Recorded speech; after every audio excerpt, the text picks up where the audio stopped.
আমার বাগিনা যে রিশন কংবাং যার যে বাগান, খবর পেয়ে কিন্তু আমি আসছি এখানে এসে দেখলাম যে প্রায় 1500 গাছের মতো তারা কেটে এভাবে রেখে চলে গেছে দুষ্কৃতকারীরা। পানের গাছ, হ্যাঁ, তাদের যে এই বর্বরতা যে কার্যকলাপ, আমরা খাসি কমিটির পক্ষ থেকে তীব্র নিন্দা জানাই।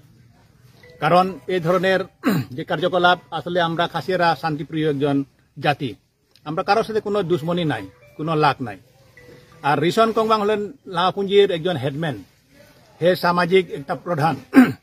এখানে অনেক কিছু মানুষ বহিরাগত যারা আছে হয়তো কোনো সুযোগ সুবিধা পায় নাই বলে তার সাথে হয়তো গোপনে আঘাত করে তারা এই যে বর্বরচিত একটা রাতের বেলায় যেভাবে একটা খাসিয়ার যে জীবন জীবিকা একমাত্র নির্ভর পান এটা একেবারে বিচ্ছিন্ন করে দিয়েছে। আর আমি আমাদের বিশেষ করে গোয়াইনঘাট উপজেলা প্রশাসন এবং উপজেলার যে থানা প্রশাসন তাদেরকে আমি অনুরোধ করব যাতে এই দুষ্কৃতকারীর বিরুদ্ধে কঠোরতম আইনানুগ ব্যবস্থা গ্রহণ করার জন্য আর কি। আর আমরা এই বিষয়ে কিন্তু অবগত করেছি আমাদের থানা প্রশাসনকে, এবং ওরা আসছে এখানে তদন্ত করে তারা এটা ব্যবস্থা নিবে আর কি। আর আমরা আশা করব যে এটা সুবিধা আমরা পাবো আর কি। আমি লামাপুঞ্জিতে থাকি, আমার লামাপুঞ্জির হেডম্যান।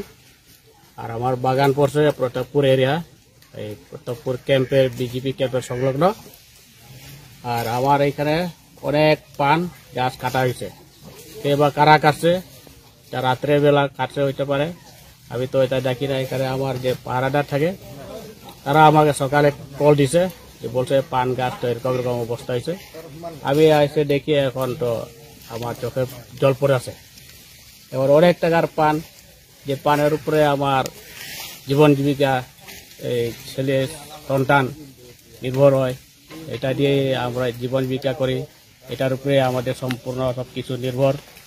এখন কে বা কারা কাছে এইভাবে এমন একটা ঘটনা, এটা পারমাণিক চারা 1500 গাছের মতো হবে, ওতে তো অনেক টাকার ক্ষয়ক্ষতি। যেহেতু একটা গাছ আমার 3 বছর লাগে আসে, আরেক বাগানের তারও মনে হয় 500-600 গাছের মতো কাটাইছে। আমার এখানে 1500 গাছের মতো অনুমানিক হবে গাছ। বান্ডেল থাকলে প্রতি সেনমানিতে টাকা বাঁচবে। বিকাশ সেনমানি বান্ডেল কিনে জিতুন প্রতি লেনদেনে।